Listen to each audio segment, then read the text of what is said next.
పెద్దలు గౌరవనీయులు మన రాష్ట్ర ముఖ్యమంత్రి వర్యులు నారా చంద్రబాబు నాయుడు గారికి స్వాగతం పలుకుతూ వేదికపై ఉన్న మన ఎమ్మెల్యే గారు చరితమ్మ గారు, అట్లాగే మంత్రివర్యులు ఫారూక్ గారు, నారాయణ గారు, భారత్ అన్న గారు, అలాగే బీసీ జనార్దన్ అన్న గారు, కలెక్టర్లు, పట్టాభన్నకు ప్రతి ఒక్కరికి పేరు పేరున నమస్కారాలు తెలియజేసుకుంటూ, అధికారంలోకి వచ్చిన తర్వాత ఒక్క క్షణం తీరిక లేకుండా, విశ్రాంతి లేకుండా ప్రజల కోసం, ప్రజల వెంట, ప్రజల సమస్యలు తెలుసుకోవడానికి, అట్లాగే ఆ సమస్యలను వెంటనే తీర్చడానికి ప్రతి క్షణం కష్టపడుతూ మన ముఖ్యమంత్రి గారు ఊరు నియోజకవర్గము అంతా తిరుగుతున్నారు. మనం అందరం గమనిస్తే ఒక విజనరీ లీడర్గా ఎప్పుడో చెప్పారు, మన రాష్ట్రం అభివృద్ధి చెందుతుంది, ఇక్కడ ఇలా పెడితే బాగుంటుంది అని. ఇప్పుడు ఆ కళ నెరవేరబోతుంది. మనము మన కోసం మన ముఖ్యమంత్రి గారు ఎన్నో అవమానాలు భరించారు, ఎన్నో కష్టాలు, ఎన్నో నష్టాలు ఎదుర్కొన్నారు. మన అందరితో పాటు ఆయన కూడా మన వెంట ఉన్నారు. కానీ ఒక్కటి గమనించండి, 5 సంవత్సరాలు పట్టింది జగన్మోహన్ రెడ్డి గారికి పెన్షన్లు 1000 రూపాయలు పెంచడానికి. కానీ మనం అధికారంలోకి రాగానే వెంటనే 4000 రూపాయలు పెన్షన్లు చేసి, అట్లాగే హ్యాండిక్యాప్డ్కి 6000, 10,000 మనం పెన్షన్లు ఇచ్చాం. అట్లాగే మొదటి సంతకం లోకేష్ అన్న చెప్పారు, మెగా డిఎస్సి పైన సంతకం పెట్టబోతున్నాము అని. వచ్చిన వెంటనే మెగా డిఎస్సి పైన సంతకం పెట్టారు.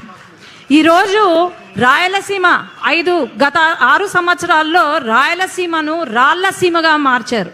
కానీ మన చంద్రబాబు నాయుడు గారు సీఎం గారు వచ్చిన తర్వాత రాళ్లసీమ కాదు, రతనాల సీమగా మారుస్తాను రాయలసీమను అని చెప్పి సాగునీటి ప్రాజెక్టులను మొదలుపెట్టి ఒక దేవుడిలాగా మనల్ని ఆదుకున్నారు.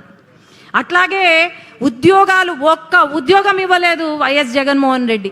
అలాంటిది ఈరోజు నారా లోకేష్ అన్న కంకణం కట్టుకొని 20 లక్షల ఉద్యోగాలు ఖచ్చితంగా ఇస్తాము, ఇంటింటికి ఒక ఉద్యోగం ఖచ్చితంగా ఉంటుంది అని చెప్పి కంకణం కట్టుకొని మరి ఎన్నో పరిశ్రమలు మీరు గమనిస్తే లూలు, మైక్రోసాఫ్ట్, టీసీఎస్, గూగుల్ ఇలాంటి పెద్ద పరిశ్రమలు తీసుకొస్తున్నారు.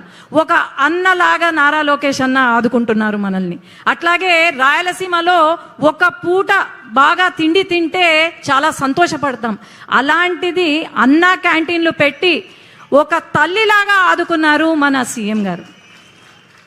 ఇలాంటివి ఎన్నో కార్యక్రమాలు. అట్లే మహిళలు ఎక్కడా తక్కువ కాదు అని చెప్పి మహిళా సంక్షేమానికి కాకుండా మహిళా అభివృద్ధి కోసం కూడా వాళ్లకు ఎంఎస్ఎంఈ పార్కులు పెట్టి, అలాగే వాళ్ళ కోసమని వర్క్ ఫ్రమ్ హోమ్ నిర్వహిస్తూ, అట్లాగే మెటర్నిటీ లీవ్ పొడిగిస్తూ. చిన్న ఉదాహరణ, ఒక మహిళా ఎంపీ అయిన నేను సంవత్సరం లోపల యునైటెడ్ నేషన్స్కి పంపించారు నన్ను, అట్లాగే ఆస్ట్రేలియా పార్లమెంట్కి పంపించారు. అంటే మహిళల పైన ఎంత దృఢ సంకల్పం ఉందో ఆలోచన చేద్దాం. ఖచ్చితంగా మన ఆంధ్రప్రదేశ్ మన సీఎం గారి చేతులలో పడింది, స్వర్ణాంధ్రప్రదేశ్గా మారబోతుంది. అట్లాగే కొన్ని సమస్యలు మన నియోజకవర్గంలో, అలాగే నంద్యాల పార్లమెంట్కి వచ్చాను కాబట్టి గుండకాయ లాంటి గుండ్రేవుల ప్రాజెక్టు పూర్తి చేయాలని, అలాగే మన గోరుకల్లు రిజర్వాయర్ ప్రతిసారి లీకేజ్ అవుతుంది, టెంపరీగా కన్స్ట్రక్ట్ చేస్తున్నారు, రిపేర్స్ చేస్తున్నారు, కానీ పర్మనెంట్ సొల్యూషన్ రావట్లేదు, ఫుల్ లెవెల్లో అచీవ్ కావట్లేదు. కాబట్టి ఈ గుండ్రేవుల ప్రాజెక్ట్కి కూడా పర్మనెంట్ సొల్యూషన్ ఇవ్వాలా అని చెప్పి నేను కోరుకుంటున్నాను. అలాగే మన షరీన్ నగర్లో ఒక బ్రిడ్జ్ ఉంది సార్, అది కట్టిస్తే చాలా మేలు అవుతుంది. ఎంతో మంది వర్కర్స్ అక్కడ అటు ఇటు పోలేక హంద్రి కాలువ దాటుతూ అక్కడ ఊబిలో చిక్కుకొని యాక్సిడెంట్స్ అవుతున్నాయి. కాబట్టి అక్కడ ఆ బ్రిడ్జ్ కూడా పూర్తి చేయాలి. అట్లాగే సార్ ఇది నంద్యాలకు సంబంధించింది. జనరల్ హాస్పిటల్లో కేవలం 450 బెడ్లే ఉన్నాయి. ఫారూక్ గారి చొరవతో మనకు 50 బెడ్లను 300 బెడ్లుగా మార్చాము. కానీ చాలా ఇబ్బంది పడిపోతున్నారు. దాన్ని సూపర్ స్పెషాలిటీ బ్లాక్, అట్లాగే ఇప్పుడున్న హాస్పిటల్ని మన మెడికల్ కాలేజ్ క్యాంపస్లో షిఫ్ట్ చేస్తే చాలా బాగుంటుంది సార్. అట్లాగే పాణ్యంలో సార్ ఒక చిన్న రిక్వెస్ట్ సార్, ఇక్కడ ఉన్న కార్యకర్తలు ఎవరైతే ఉన్నారో దీంట్లో 10 మందిలో ఒకరు వాళ్ళ ప్రాపర్టీస్ కబ్జాకి గురైనాయి సార్. వాళ్ళ పేర్లు మార్చేశారు, వాళ్ళ సర్వే నంబర్లు మార్చుకున్నారు. అది ఒక్కటి సార్ రిక్వెస్ట్, ఒక కమిటీని ఏర్పాటు చేసి మన కార్యకర్తలకు న్యాయం చేయాలని చెప్పి నేను కోరుకుంటున్నాను.